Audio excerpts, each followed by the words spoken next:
Bismillahirrahmanirrahim. Bapak dan Ibu, Waalaikumsalam. Saya ucapkan salam, ucapan sapa, doa-doa terbaik untuk seluruh jamaah Masjid Mujahidin dengan ucapan salam panah di surga. Wahai kaum tahiyatul Islamiyah, tahiyatul ahli jannah. Assalamualaikum warahmatullahi wabarakatuh.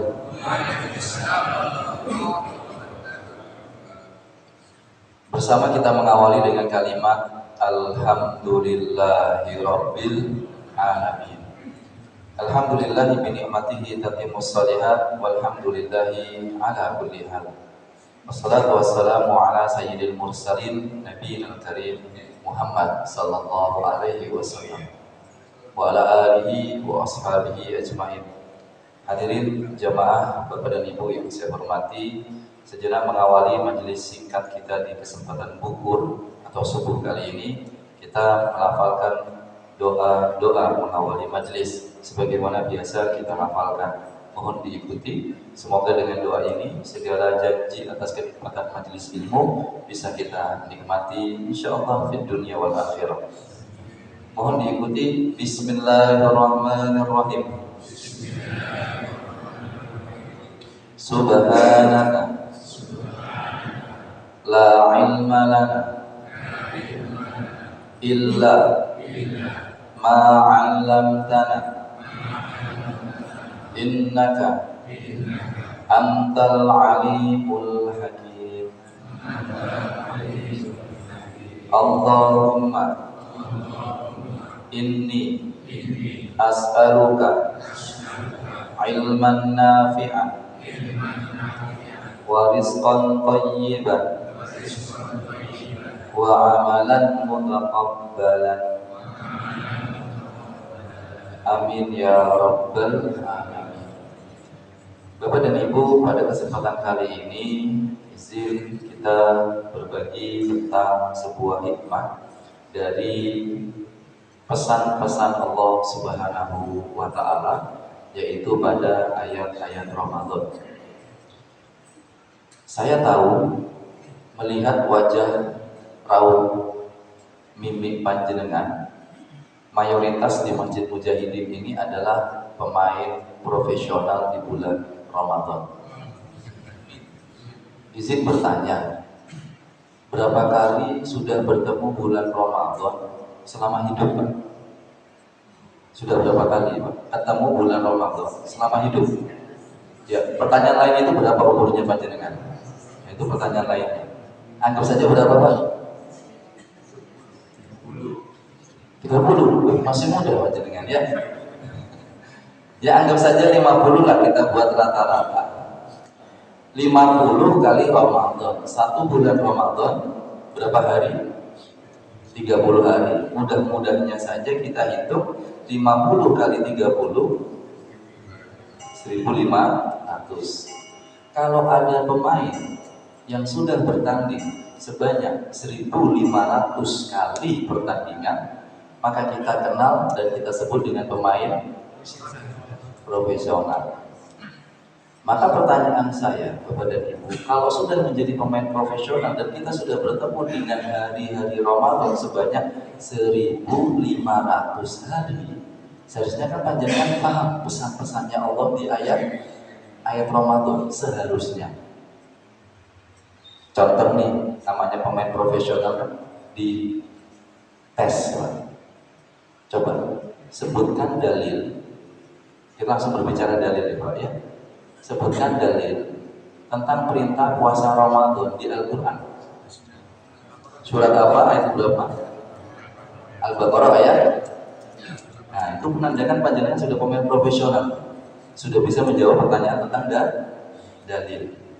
Cuma pertanyaannya adalah, kita paham nggak pesan-pesannya Allah di dalil tersebut? Kalau berbicara tentang dalil Al-Baqarah 183, mungkin Bapak Ibu insya Allah sudah tahu terjemahannya. Cuma kan namanya kalimat itu memang cukup dengan terjemahan. Tapi jika ingin naik level, maka jangan berhenti di terjemahan. Naikkan levelnya menjadi pahami pesannya. Karena kalimat itu paling penting adalah pesannya. Benar Ibu? Ibu? Ya, benar. Contoh, ibu menyampaikan sebuah kalimat kepada bapak.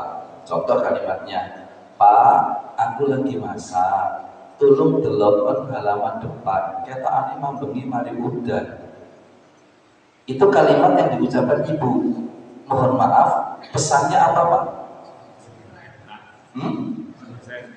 Berseni halaman depan. Cuma bapak nggak memahami pesannya. Kenapa? Karena kalimatnya tolong delokon halaman depan. Apa yang dilakukan bapak akhirnya? Ya cuma ditelok. Iya bu, teles ya bu.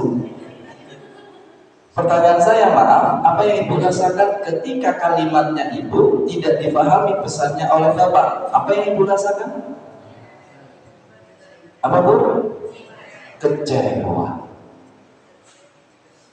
Papa, masih ingat contoh yang lain? Papa, aku tak berangkat pengajian di Mujahidin dulu. Nanti kalau hujan, turut delok jemurane. Maka ketika itu turun hujan, bapaknya teringat pesan istrinya, tolong delok jemurane. Akhirnya sama suami cuma itelok teles ibu, teles jemurane teles. Istri pulang nanya sama suami, astagfirullahaladzim, kok jemurannya gak dientas? Nanya sama suami, papa tidur? Enggak. Tahu kalau tadi hujan? Tahu. Kenapa jemurannya gak diambil? Apa jawaban suami Pak? Kan perintahnya cuma entok. Berarti seorang istri ketika mengucapkan kalimat yang paling penting apa bu? Pesannya dipahami. Dan menariknya kalau ibu bisa kecewa, Allah itu bisa kecewa juga Pak. Gara-gara kalimat yang sudah Allah hadirkan di Al-Baqarah 183 itu kemudian sampai rentetan-rentetannya berikutnya tidak kita pahami pesannya. Baik, Bapak dan Ibu, supaya Allah tidak kecewa, Allah tidak kesal sama kita karena tidak memahami pesan-pesannya, maka izin pada kesempatan kali ini di waktu yang singkat kita membahas semampu kita, sewaktu kita terkait dengan pesan-pesan Allah di ayat-ayat Ramadan. Lihat kalimatnya, saya menggunakan ayat-ayat Ramadan. Berarti kalau ayat-ayat Ramadan, ayatnya lebih dari satu. Pertanyaannya kepada pemain profesional Ramadan, ditutup ayat yang keberapa Pak? Rentetan ayat-ayat Ramadan 18 berapa ditutupnya? 18 berapa Bu? 187. Coba kita cek. 183 ayat Ramadan, 184 ayat Ramadan atau bukan? Ayat Ramadan. Orang yang musafir dan orang yang sakit di bulan Ramadan. Oke. 185-nya ayat Ramadan atau bukan? Ayat Ramadan, yaitu Al-Quran di bulan Ramadan. 186-nya ayat Ramadan bukan? Bukan. Ini ayat tentang doa. Oke. Sehingga ada beberapa ulama yang mengaitkan bahwasanya ayat Ramadan itu ditutup ayat ke-185. Contohnya siapa? Imam An-Nawawi dalam kitab Riyadhus Shalihinnya, ayat Ramadan itu ditutup rentetannya 185. Namun mayoritas ulama mengatakan ditutup ayat ke-187. Kenapa? Dua alasannya. Yang pertama, di ayat 187 konteksnya juga berbicara tentang ayat Ramadan. Istri hanya boleh berkumpul dengan suaminya di waktu malam. Berarti itu konteksnya apa, kondisinya Pak? Ramadan, karena siang hari nggak boleh, bolehnya baru malam. Nanti ada kaitannya iktikaf dan lain sebagainya. Tapi yang paling kuat, coba perhatikan kalimat akhirnya. Lihat kalimat akhirnya, supaya mereka bertakwa. Oke, 187-nya tentang takwa, 183-nya juga sama, agar kamu bertakwa. Dengan inilah alasannya para ulama mengatakan bahwasanya ayat-ayat Ramadan itu ditutup di ayat 187-nya. 183-nya berbicara agar kamu bertakwa, 187-nya berbicara mereka bertakwa. Pertanyaannya, apa perbedaannya? Apa perbedaannya, Pak?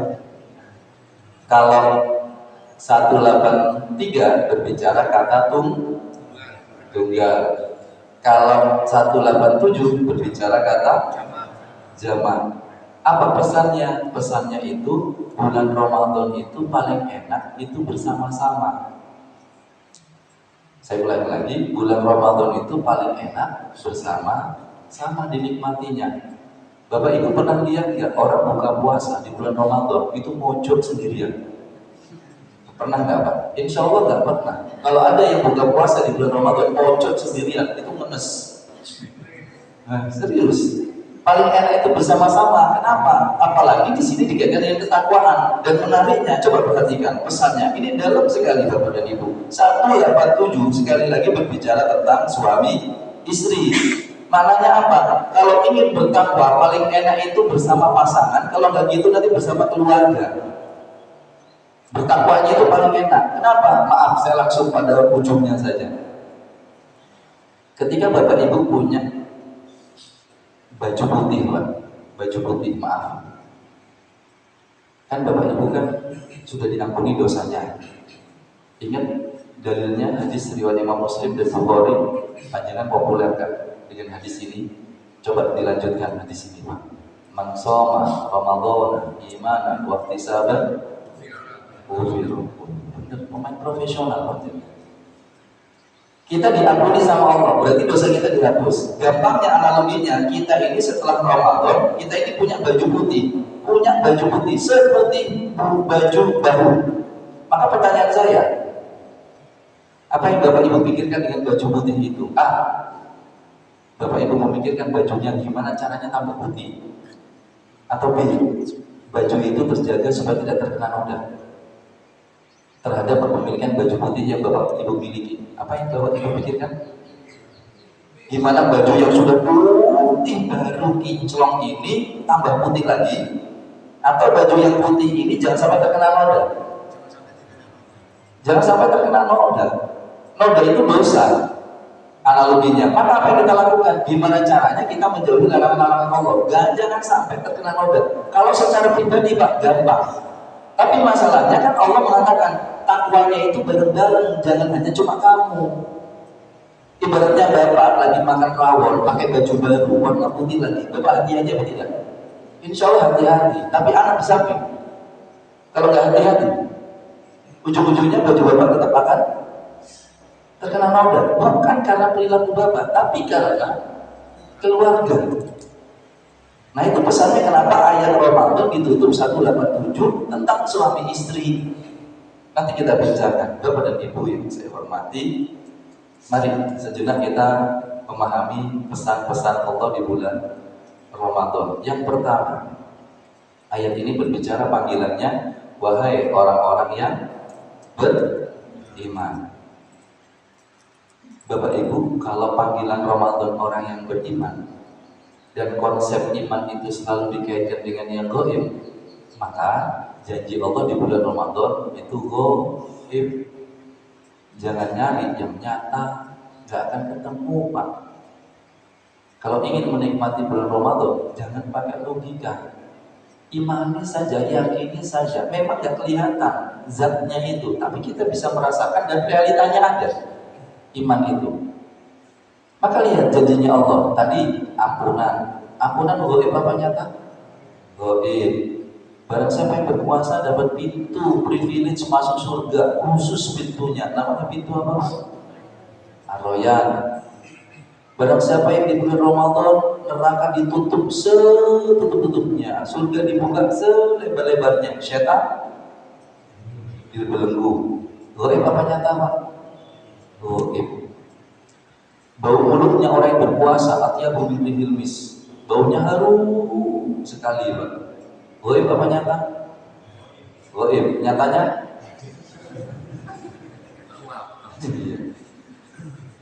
Inna fi suhur barakah, di waktu sahur itu berkah.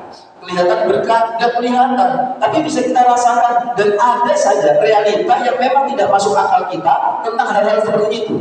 Contoh, Bapak Ibu, dengan keimanan itu kita akan mendapatkan sebuah kenikmatan-kenikmatan di bulan Ramadan. Keistimewaan bulan Ramadan karena didasarkan iman itu satu, vibes ketaatan yang memudahkan kita beramal soleh. Tidak ada di bulan lainnya, karena hanya di bulan Ramadan saja keistimewaan itu hadir. Kita itu Pak, di bulan Ramadan itu mudah melakukan ketaatan. Dan ketaatan kita itu naik level di bulan Ramadan. Nanti kayak kembalikan, kenapa kok ketaatan kita itu naik level? Lihat ayat berikut, redaksi berikutnya. Kutiba alaikumus siang. Apa artinya siang? Berpuasa. Tapi siang ini levelnya di atas sahur. Bapak Ibu insya Allah populer. Dalam bahasa Arab, puasa itu ada dua, sahur dan siang. Apa bedanya bahasa mudahnya? Siang itu levelnya di atas sahur. Sahur itu umum, siang itu di dalamnya tapi khusus. Ibaratnya itu ini secara umum, ini sahur, di dalamnya ada khusus satu namanya siang.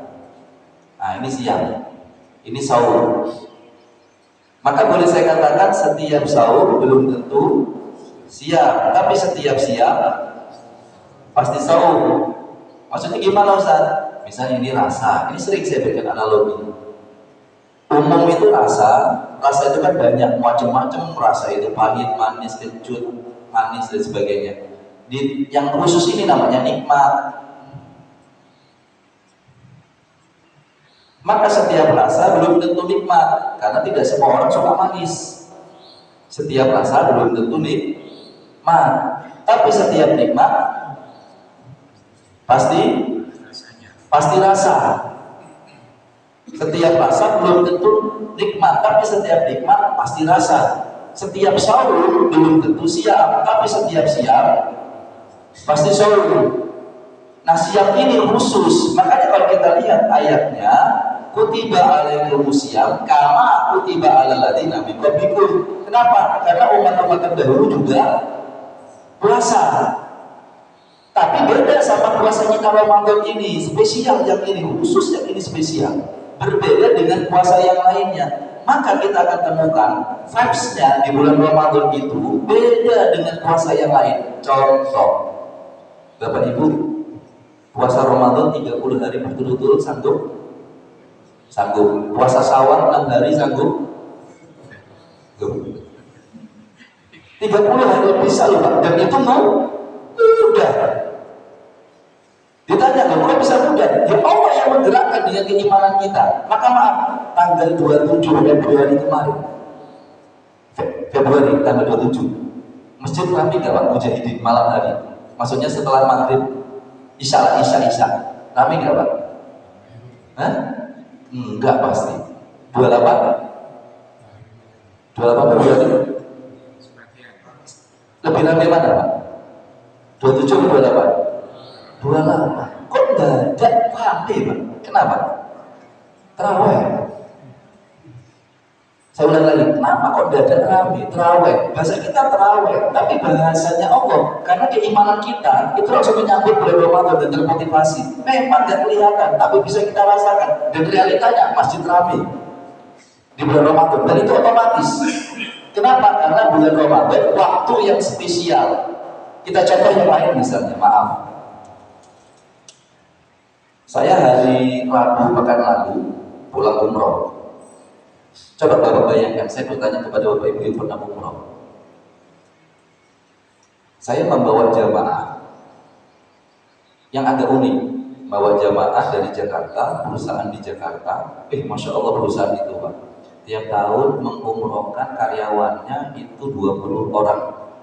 Menariknya, itu bukan karena kinerja, bukan karena masa kerja, bukan karena profesionalisme, tapi memang undian.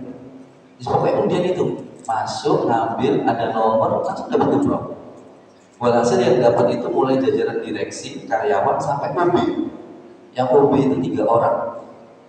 Pertanyaan saya, sama pertanyaan ini saya ajukan kepada yang OB office boy itu, saya ajukan kepada Bapak Ibu yang pernah umroh atau haji. Anggap saja tanggal 1 berangkat dari Surabaya, tiba-tiba sampai di Madinah, misalnya tanggal 2 malam, datangnya jam Isya lah misalnya. Pertanyaan saya, besoknya subuh di Masjid Nabawi misalnya nih, di Madinah, berapa jam ke masjid waktu subuh sebelum azan? Saya mau nanya yang pernah umroh, berangkat ke masjid sebelum azan berapa jam Pak? Paling enggak 1 jam sama 2 jam. Itu di masjid atau di kota Madinah Mekah, berangkat ke masjid 2 jam sebelum azan, padahal sehari sebelumnya, maaf, panjenengan pulang lagi ke Surabaya berapa jam sebelum azan subuh berangkat Pak? Di Surabaya sekarang ya. Pertanyaan saya, kenapa tiba-tiba mendadak semangat di sana? Secara akal memang nggak aneh, tapi realitanya kita rasakan. Saya tanya sama anak UB ini, Mas, mau berangkat jam berapa? Ini Pak Ustaz, biasa jam berapa Pak Ustaz? Ya 2 jam sebelumnya lah kita. Paling lambat 1 jam. Apalagi kalau masa sekarang Mas, nggak dapat nanti dalam pas pelataran. Kalau 1 jam, baik bisa jam 3 kita berangkat. Padahal kan azannya 5:30. Saya guyon Mas, 3 jam sebelumnya berangkat. Iya Pak Ustaz. Kalau kemarin di Jakarta berangkat jam berapa Mas subuh? Nah itu Pak Ustaz masalahnya. Saya itu biasanya kalau kadang-kadang di Jakarta itu biasanya sholat duha pakai kunut Pak Ustaz. Paham Bapak Ibu? Sholat duha saya pakai kunut kata beliau. Maksudnya adalah sholat subuhnya kesiangan. Maka pertanyaan saya, ada saja dalam diri kita ketika mendapati satu waktu yang istimewa atau lokasi yang istimewa, hati kita itu bergerak, dan itulah disebut dengan iman. Maka apa yang terjadi kalau sudah Allah berikan kemudahan? PR terbesar kita itu apa? Jangan memudah-mudahkan yang sudah mudah. Penyakit orang kalau sudah dapat kemudahan Pak, itu memudah-mudahkan yang sudah mudah. Itu penyakitnya. Contohnya bagaimana Ustaz? Contoh, kita lihat ayat ke-184-nya. Bulan Ramadan ini Allah jadikan kita itu mudah menikmatinya. Dalam arti mudah apapun juga, mudah menjalani puasanya secara fisik, mudah menikmati ketaatan, mudah kita beribadah, semuanya sama Allah sudah dibikin mudah. Cuma PR kita kadang-kadang adalah kita memudahkan yang sudah mudah. Apa efeknya? Kita tidak beramal. Lihat kalimatnya, ayyamam ma'dudah. Singkatnya gini, lihat terjemahannya, dan beberapa hari tertentu. Pertanyaan saya, beberapa hari tertentu ini banyak apa dikit? Banyak. Tapi pertanyaan berikutnya, banyaknya yang banyak atau banyaknya yang dikit? Beberapa hari. Itu kalimat yang menunjukkan memang jamak, karena lebih dari 2 hari beberapa itu. Tapi pertanyaannya menunjukkan tentang banyak yang sedikit atau banyak yang banyak? Banyak yang sedikit. Iya, karena kalimat ayyamam ma'dudat itu, Bapak dan Ibu sekalian, ini kalimat yang menunjukkan jamak kilah. Jadi jamak, kalimat jamak itu ada 2, jamak kilah dan jamak kasroh. Jamak kilah itu yang 3 sampai 10. Jamak kasroh 10 sampai tak terhingga. Nah, kalimat ayyamam ma'dudat tentang hari-hari Ramadan itu Allah menggunakan kalimat jamak kilah, yaitu tadi berapa? 3 sampai 10. Padahal kalau secara jumlah tadi bulan Ramadan berapa hari? 30 hari. Kenapa Allah, kalau bahasanya anak muda, nge-mention pakai hanya 10 ke bawah, padahal 30? Seharusnya kalau angka 30 itu jamak kasroh. Tapi kenapa menggunakan jamak kilah 10 ke bawah? Kalau bahasa sederhananya seperti ini. Bapak Ibu pernah mendengar kalimat ini? Bu, ini hari keberapa ya? Oh, ini malam ke-27. Sudah malam ke-27 loh ini. Kok coba gak kerosok. Rasa-rasanya cek seminggu ini poso. Maaf, Pak dengan kalimat itu Pak. Apa yang Bapak rasakan? Saat ini tanggal berapa Ramadan? Sudah 16, lebih dari setengah. Jujur kita akui, ini kayaknya baru semingguan. Itu disebut dengan ayat apa? Duda. Apa itu? Wahai hambaku, Ramadan itu memang 30 hari atau 29. Tapi rasanya cuma paling 10 hari atau 9 hari atau cuma sepekan saja. Dan ini Allah mudahkan. Cuma penyakit kita sekali lagi, kalau yang sudah mudah gak kerosok, mudah beribadah, tapi kita kadang-kadang mudahkan. Contohnya bagaimana? Ketika kami pulang, saya masih membawa jamaah dari Surabaya itu 4 orang. Turun landing di Jakarta Terminal 3, kemudian jam 8 pagi, flightnya ke Surabaya jam 3 sore. Berarti menunggu di bandara transit berapa lama Pak? Anggap saja 7 jam. Anggap saja 7 jam. Oke, di bandara ini, di Soekarno-Hatta. Jamaah saya, tiba-tiba yang di atas, masih di pesawat Pak ini, masih di pesawat, ngomong gini ke saya. Bapak Ibu paham gak pesannya jamaah saya ini? Pak Ustaz, kita kan musafir. Nah, nanti kita kan nunggunya itu di Soekarno-Hatta lama tuh Pak Ustaz. Jam 8 sampai jam 3. Nah kan di bandara itu banyak toko-toko yang buka itu loh Pak Ustaz. Resto-resto itu loh Pak Ustaz. Nah kan kita ini musafir Pak Ustaz. Gimana Pak Ustaz? Paham Pak pesannya jamaah saya di kalimatnya? Minta apa beliau? Minta gak puasa. Padahal itu sudah sudah sahur kita itu di pesawat.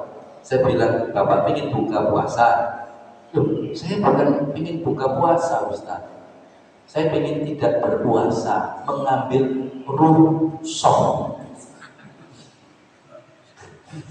Saya bilang, Bapak, pernah saya sampaikan, waktu itu menasik saya sudah menyampaikan, Islam itu adanya hukum dan adanya akhlak. Ini harus digabungkan, jangan hanya berbicara hukum. Kalau berbicara hukum, boleh Pak, syariatnya boleh. Al-Baqarah 184. Apa 184 tadi itu Pak? Ayat itu, bolehnya orang yang musafir tidak berpuasa. Tapi tolong jangan hanya pakai terjemahan Pak. Maaf, kalau pakai terjemahan sekali lagi boleh. Apa itu? Dalam perjalanan lalu ia berbuka, boleh secara hukum syariatnya, tapi secara akhlak eman Pak. Kenapa? Tolong saya bilang, ojo potong-potong ayat Pak. Pahami pesannya secara utuh. Saya tanya sama Bapak nanti turun bandara apa jadi porter Pak? Tahu porter Pak? Si kusum-kusum koper itu loh Pak. Nah kalau Bapak jadi porter capek memang Pak, boleh Bapak membatalkan puasa karena capek. Tapi kan Bapak tinggal datang, koper di handling sama tim, Bapak tinggal duduk, tidur, selesai bangun jam 3. Kita berangkat Surabaya, sampai Surabaya buka puasa. Bapak posisinya memang secara status memang musafir, secara hukum boleh, tapi mohon maaf secara adab di bulan puasa Ramadan jangan kalau masih sanggup. Jadi maka para ulama tafsir kita mengartikan Pak, musafir ini bukan status, tapi kondisi. Saya ulang lagi, musafir ini bukan status. Kalau berbicara musafir itu status, ya semuanya orang musafir. Tapi yang dimaksud dengan musafir ini adalah kondisinya. Yang apa kata para ulama? Mayoritas masyaqqah, kesulitan berpuasa. Nah beliau saya bilang, Bapak tinggal duduk, tidur. Apa yang terjadi? Singkat cerita beliau memang tidur Pak akhirnya. Dan di kursi tunggu itu Pak dipakai semuanya 4 itu buat beliau. Tidur beneran beliau. Bukan hanya tidur sambil duduk ini Pak, 4-4-nya itu dipakai sama beliau akhirnya. Kenapa saya katakan Bapak Ibu jangan ditutup ayatnya di kalimat miskin. Tapi tolong lanjutkan kalimat faman tatawwa khairan fa huwa khairul lah, dan posisinya ini wa antasumu khairul lakum in kuntum ta'lamun, dan berpuasa lebih baik bagimu jika kamu mengetahui. Kalau masih ringan berpuasa meskipun musafir, khususnya ini pendapat saya yang saya ikuti di bulan Ramadan, usahakan tetap berpuasa. Kenapa? Karena kalaupun kita boleh tidak berpuasa, maka wajib kita mengqadha. Pertanyaan saya, mengqadhanya di bulan apa? Selain Ramadan. Panjenengan mengqadha puasa Ramadan tapi bukan di bulan Ramadan. Agak aneh, vibes-nya nanti akan kurang keberkahan. Tapi kalau saya ditanya di luar Ramadan, saya bilang ambil rukhsahnya kalau di luar Ramadan. Karena saya tetap berkeyakinan keistimewaan Ramadan hanya ada di bulan Ramadan. Tapi kalau memang musafirnya kondisinya capek sekali, monggo kerso. Jadi maaf, jangan memudah-mudahkan yang sudah mudah. Apa yang terjadi Pak? Penyakit ini muncul, kalimat yang populer, tidurnya orang yang berpuasa adalah ibadah. Hadis palsu ini, kalimat ini itu bikin resah kami dulu para guru. Nggak tahu Bapak Ibu gimana nasibnya. Kenapa? Saya mendapatkan langsung kalimat dari anak muda, murid saya waktu itu. Lagi enak mengajar, dia tidur. Lalu saya bangunkan, Mas, bangun, karena waktunya sholat zuhur. Bangun, Mas, bangun. Iya, kalimatnya Pak, logis. Mas, bangun. Ada apa Pak Ustaz? Bangun, sholat zuhur. Sholat zuhur itu ibadah apa Pak Ustaz? Ibadah. Saya sedang ibadah juga Pak Ustaz. Apakah gregetan Pak? Menemui anak yang memiliki argumentasi yang seperti ini dan berdasar kemudian mengatakan ini hadis Rasulullah SAW. Allahu Akbar. Saya nggak tahu ini ada nggak orang tua yang kayak gitu juga mendapati anaknya yang jawabannya seperti itu. Pak, kata si anak, jangan hukum mengganggu orang yang ibadah haram. Tolong jangan ganggu aku. Mulai jam 9 sampai sore ibadah Pak. Apa ibadahnya? Tidur. Ini namanya yang mudah menjadi dipermudah, akhirnya nggak beramal. Ayo Mas, sholat itu apa Pak Ustaz? Ibadah. Saya sedang beribadah Pak Ustaz. Lihat kalimat ini Pak. Namanya anak zaman sekarang Pak ya, logikanya itu main. Nggak kayak kita dulu lah. Saya pernah ditanya sama anak muda. Saya kejebak Pak pertanyaan itu. Ustaz, apa hukumnya menyuruh orang sholat? Saya jawab wajib. Saya jawab haram Pak Ustaz. Maksudnya gimana Mas? Oh iya, masa orang mau sholat di kokon-kokon? Saya pikir-pikir benar juga Pak ya. Apa hukumnya menyuruh orang sholat? Saya jawab ya wajib menyuruh orang sholat. Maksud saya untuk sholat kan kalimatnya, menyuruh orang sholat. Maksudnya untuk sholat. Tapi versi dia, mau sholat kok digokon, kokon. Pinter logikanya aja masih ada. Astagfirullahaladzim. Saya masih ingat kalimatnya. Dia mengucapkan kalimat Astagfirullahaladzim. Ustaz ini Ustaz loh. Masa orang sholat di kokon? Kan bener Pak. Apa hukumnya orang lagi sholat kokon? Tiba-tiba kita nyuruh orang itu yang sholat, nyuruh apa orang sholat? Ayo. Betul. Ya kan hukumnya haram ya. Anak-anak jangan masih haram. Ada saja. Nah, apa yang saya maksud penyakitnya kalau sudah muda itu dipermudah? Karena itu yang diminta oleh Rasulullah SAW. Kita tidak seperti itu Bapak dan Ibu. Saya ulangi lagi, kita tidak seperti itu. Begini kisahnya. Suatu saat Mu'adz bin Jabal radhiyallahu anhu itu sedang menuntun Rasulullah yang saat itu sedang naik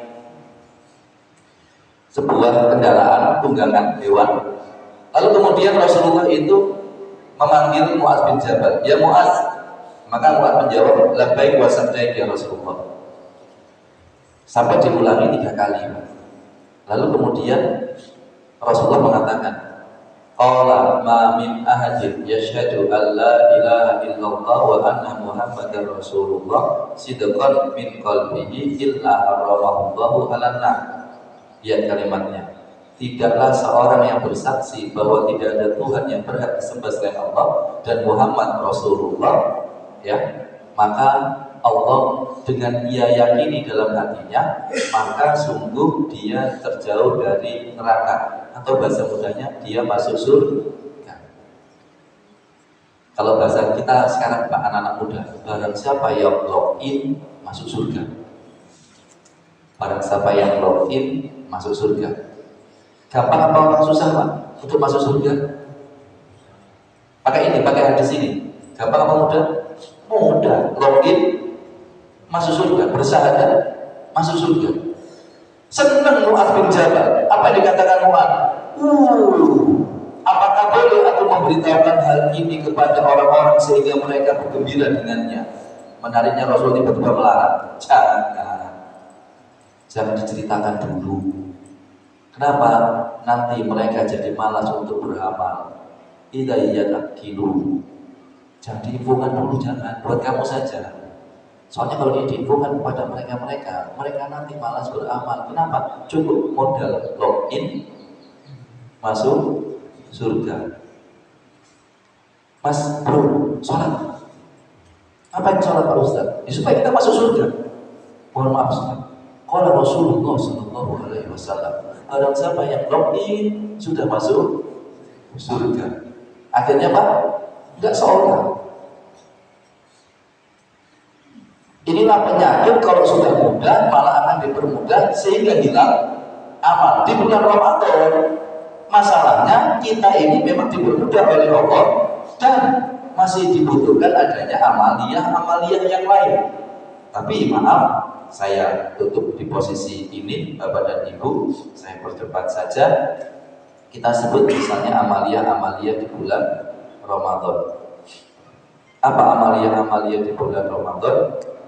Puasa, Al-Quran, qiyam Ramadan, sholat, sedekah, mendalami pemahaman agama seperti yang kita lakukan saat ini, dan memunajatkan doa-doa terbaik.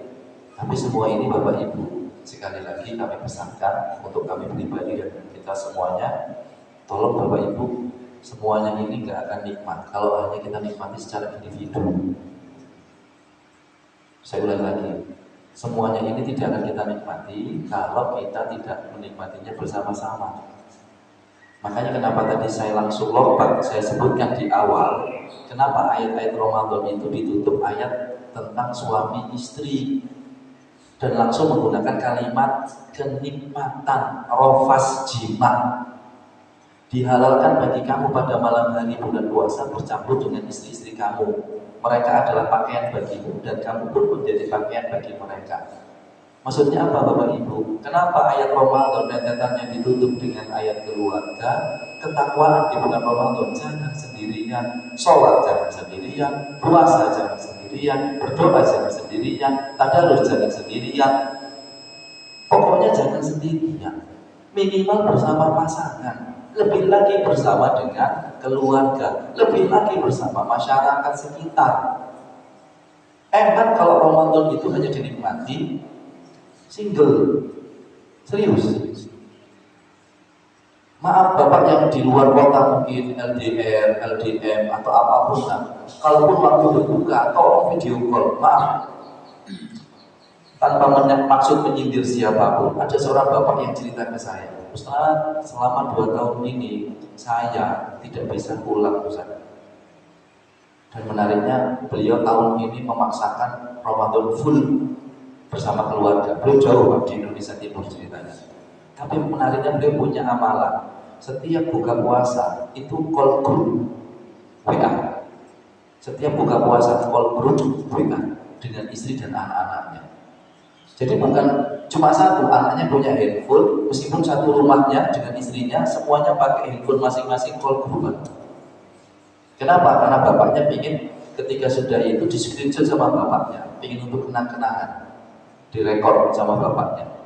Memang ibu, si istri sama si anak satu rumah, tapi diminta karena anaknya sudah punya handphone, anaknya juga pakai handphonenya, akhirnya banyak di screennya itu. Dan apa yang terjadi Pak?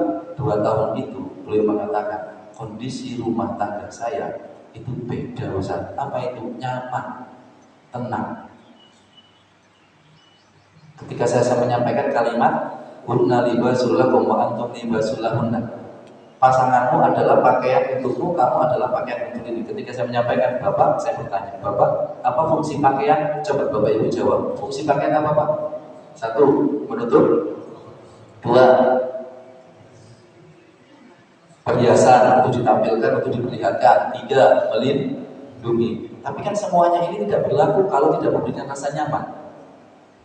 Ibu punya baju dibelikan Bapak, harganya 5 juta.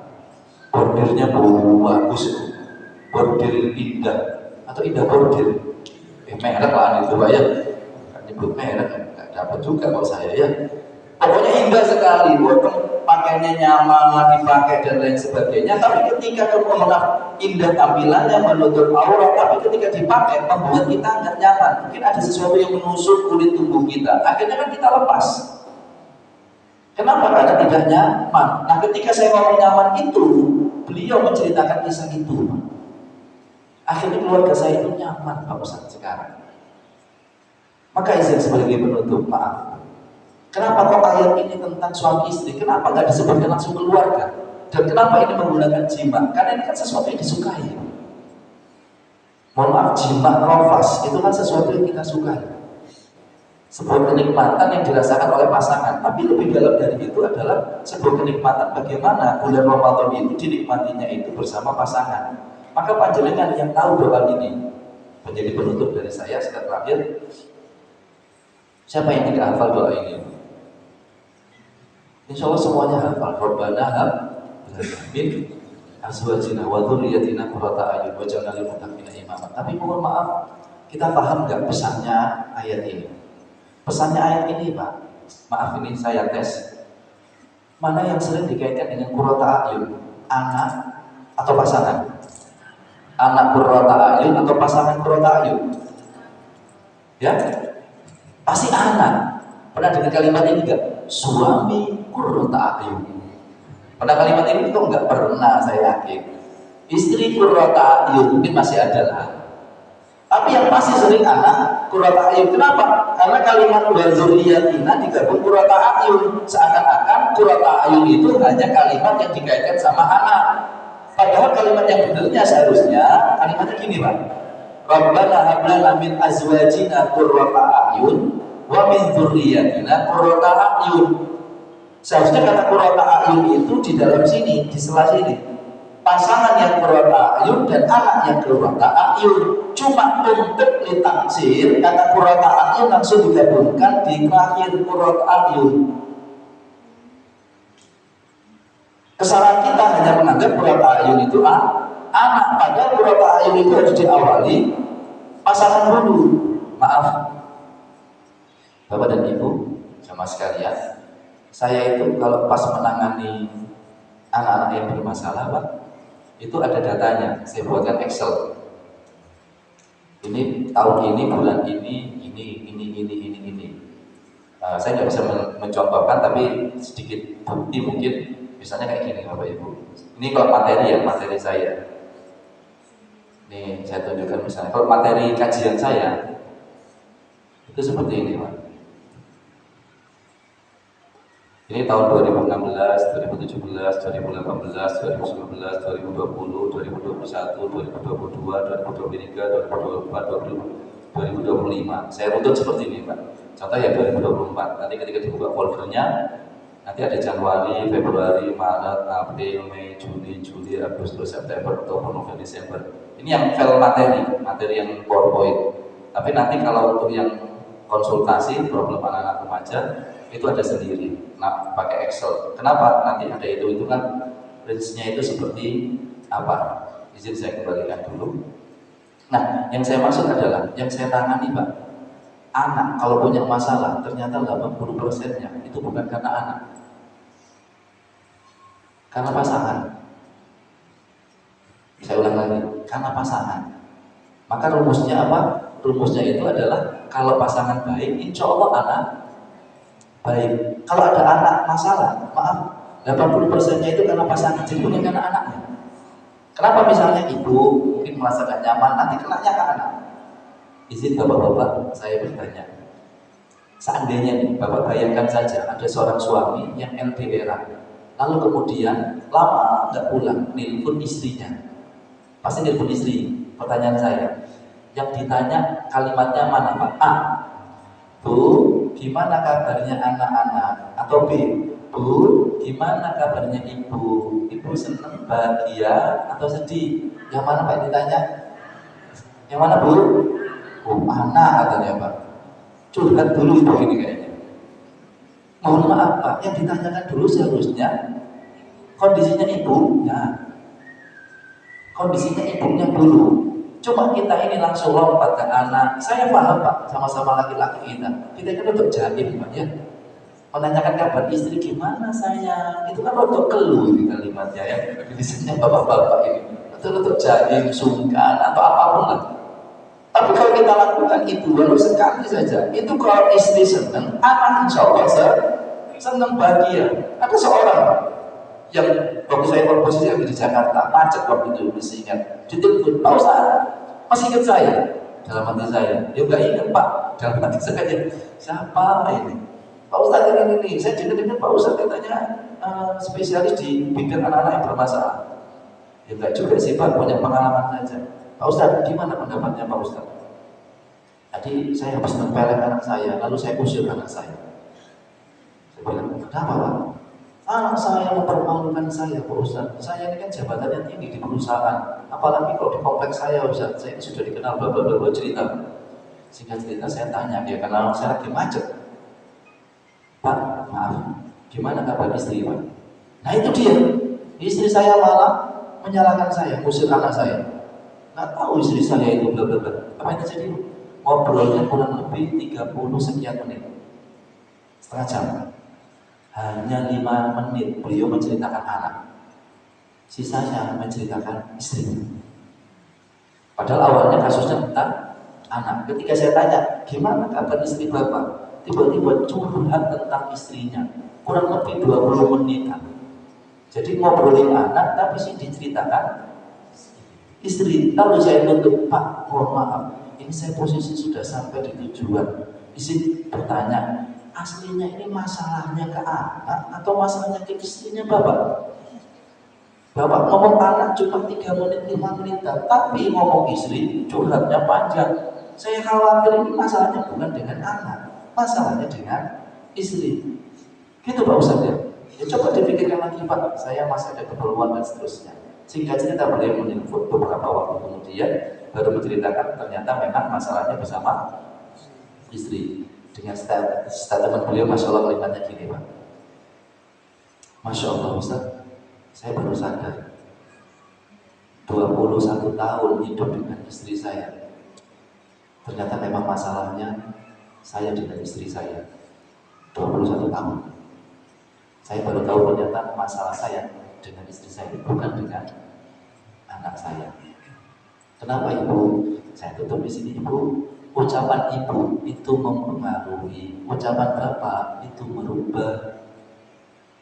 Dua-duanya perlu disatukan, tapi tolong dipahami masing-masing.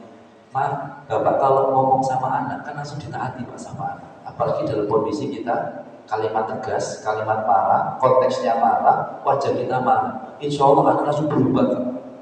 Secara posisi langsung berubah. Misalnya rame, bapak bilang, ayo, diam semuanya. Insya Allah akan langsung diem Pak, itu namanya berubah. Tapi kalau ibu, itu mempengaruhi. Ibu nggak bisa berubah. Ibu ngomong marah, kalimatnya nada marah, kalimatnya konteksnya marah. Insya Allah di telinga anak, ibu nggak dikatakan marah. CEREWT. Cerewet. Makanya ibu ngomong, ayo semuanya diam, semuanya diam. Anak-anaknya Pak ngapain? Enggak. Karena ibu nggak bisa berubah, yang berubah itu bapak langsung berdiam. Tapi ibu mempengaruhi. Yang lebih lama yang mana Pak? Mempengaruhi. Sekali ibu nggak suka sama bapak, karena ibu tersakiti, maka ibu gampang mempengaruhi. Bu, Bapak di mana nggak pulang-pulang? Nggak tahu bapakmu itu ya. Oh nah, kalau orang-orang itu semuanya makan daging, ibu makan hati sama bapakmu. Nah, itu secara nggak langsung itu akan mempengaruhi anak terhadap bapaknya. Maka mohon maaf, kenapa Al-Baqarah 187 ditutup pasangan, bukan nggak ada anaknya di situ. Selama pasangannya qurrata ayun, maka anak akan qurrata ayun. Mari Bapak Ibu, momentum bulan Ramadan ini kita nikmati dengan kebersamaan, wabil khusus dengan pasangan. Paling minim lah bersama pasangan. Kalau bisa dengan keluarga, kalau bisa dengan bersama sama mayoritas di antara kita. Ini yang dapat kami sampaikan Bapak dan Ibu, sedikit pesan-pesan Allah, tentunya masih banyak pesan-pesan yang lain. Semoga Allah mudahkan dan Allah mampukan kita untuk bisa naik level ketakwaan kita di bulan Ramadan ini. Ini yang dapat kami sampaikan. Kita akhiri dengan istighfar 3 kali. Astaghfirullahaladzim, astaghfirullahaladzim, astaghfirullahaladzim. Baca alhamdulillahirabbil alamin dan doa kafaratul majlis. Subhanallahumma wa bihamdika asyhadu an la ilaha illa anta astaghfiruka wa atubu ilaik. Wassalamualaikum warahmatullahi wabarakatuh.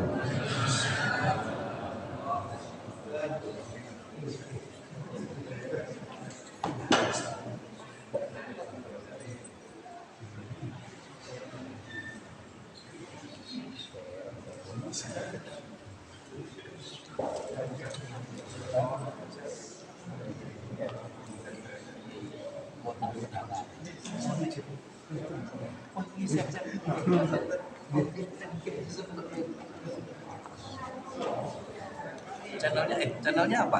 Baru belum anu. Belum. Nggih. Apa namanya? Masjid Mujahidin. Masjid Mujahidin. Nggih. Ada TPI. Ada Tan Murindah gitu.